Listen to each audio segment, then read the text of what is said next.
படக்குன்னு இந்த BJP ADMK சேர்ந்த உடனே அவங்க கனவு கோட்டை பெருசா 2 பேரும் சேர்ந்துட்டாங்க. இதுல ஒன்னு தாவேக்கா, இன்னொன்னு திமுக. தாவேக்கா இதை எதிர்பார்க்கவே இல்லை. பிரசாந்த் கிஷோரை வச்சுட்டு என்னமோ பில்டப்லாம் பண்ணி பார்த்தாங்க. இவங்க சேர்ந்தோடனே பிரசாந்த் கிஷோரே வரலன்ட்டாரு.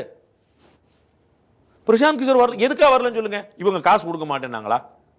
அவர் முதல் முறையா ஒரு கட்சி மேடையில் ஏறினார். அவங்க இதுக்கு முன்னாடி பிஜேபில பண்ண கூட சொல்லல. கொள்கைக்கும் அதுக்கும் ஒத்து வரல. நம்ம அந்த ஹிந்திலேயே பார்த்தோமே, அந்த இடத்துலயே அவர் கொள்கை என்னங்க வேண்டி கிடக்கு. அவர் 10 கட்சிக்கு வேலை பார்த்திருக்காரு. எந்த கட்சியோட கொள்கை அவருக்கு போந்துச்சு?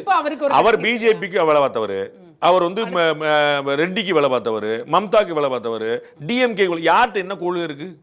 என்ன கொள்கை பொருந்தி போனாரு? அவர் பீகார் எலெக்ஷன் ஃபேஸ் பண்ண போறாருல. அதான் சொல்ல வர்றேன். அவர் அதுக்கு ஒரு வருமானத்துக்கு காசு வேண்டாமா?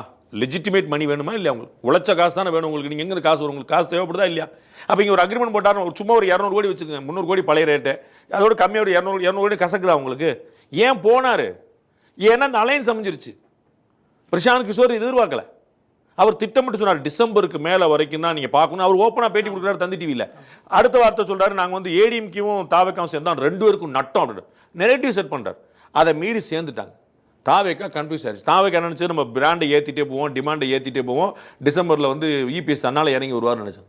வேண்டாங்க, எனக்கு வந்து ஆள் தெரியாத அளவுக்கு எனக்கு பழைய ஆளே பரவாயில்ல, நான் பிஜேபி ஹேண்டில் அப்படின்னு அவர் போயிட்டாரு.